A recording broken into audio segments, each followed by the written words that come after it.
ibitero bikaza mu nzu, Imana ikinyereka ivyo yari yarankingiye bitanshikira naho ntari bwarihane. Imana rugira vyose ikiraza mu nzu yanje, abana bamenye ingene basaba ibitero bije bose. Haza umukozi w'Imana aje mu nzu wanje aravuga ati mwabana ubu mwumvise ibitero bibateye, ivyo bintu bibaniga mu miyogo, uzoce mutabaza ijuru apana kuvuga ngo ma canke papa.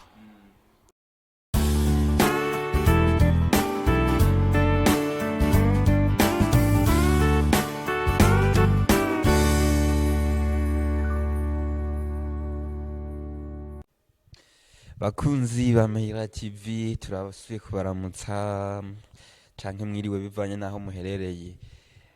Nkuko mubibona turafise umutumire hano mu kiganiro Yesu n'inyishu. Murazi intumbero ko ariyo gushima Imana, agira dushingire intahe ku vy'Imana yamukoreye. Reka tumusabe tudatevye ace yidondora hama aca aja ku muriri adushingire intahe y'ivyo Yesu yamukoreye. Kaze. Babona Imana Janete, nkaba ndi umukenyezi, nkaba mvyaye imvyaro 9. Imana yarampezagiye naho nagiye ndayigora. Jewe natanguye ndiko ndasenga nja mu rusengero rwitwa Agapi. Ngiye muri urwo rusengero rwo muri Agapi haragera igihe rurahagarara. Ruhagaze nyene nguma senga Imana, sengera Imana yuko urwo rusengero rwogaruka. Mugabo nanje inzira yazo, inzira z'Imana ni nyinshi, ntivyabaye bikigaruka kuko ico gihe nari mu urwo rusengo niko ndajuragirika njiyo. Imana yaguma inyereka ati wewe aha hantu vaho, hano hantu have. Mugabo sinigeze ndabitahura, nahavuye yuko inkoni y'Imana ishitse. None jewe n'ubu nagumye mu gikorwa c'Imana, kandi Imana yagira nkorera ibikorwa vyinshi. Hari ibitero vyahora bitera mu nzu wanje ntaranakizwa, ntamenya niyo nja no kubiturira. Nivyo nyene haragera igihe nigira inama mu mutima, ndavuga ati none ibi bintu bihereye ku mugabo wanje bikaja ku bana banje bikaryamika, umwana nkayiruka yagiye ku ishuri nkasanga ari mu nzu ariko arakoma induru.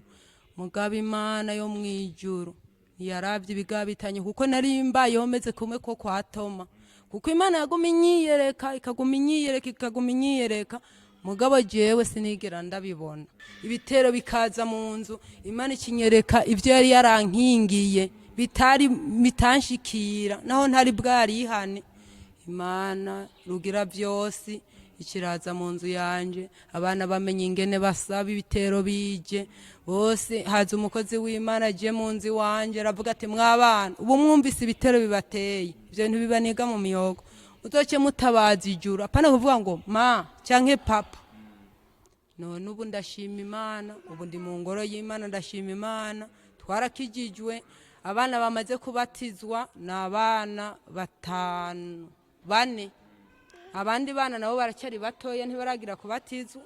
Umuhungu mukuru ni wasigaye nawe nyene ndakiye ko ndamusenge, ndiko ndibaza yuko azoza kubatizwa.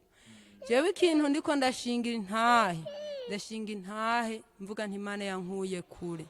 Je simba nkiriho kuko ndiko ndibuka ibitero naciyemo, sinibuka yuko mba nkiriho.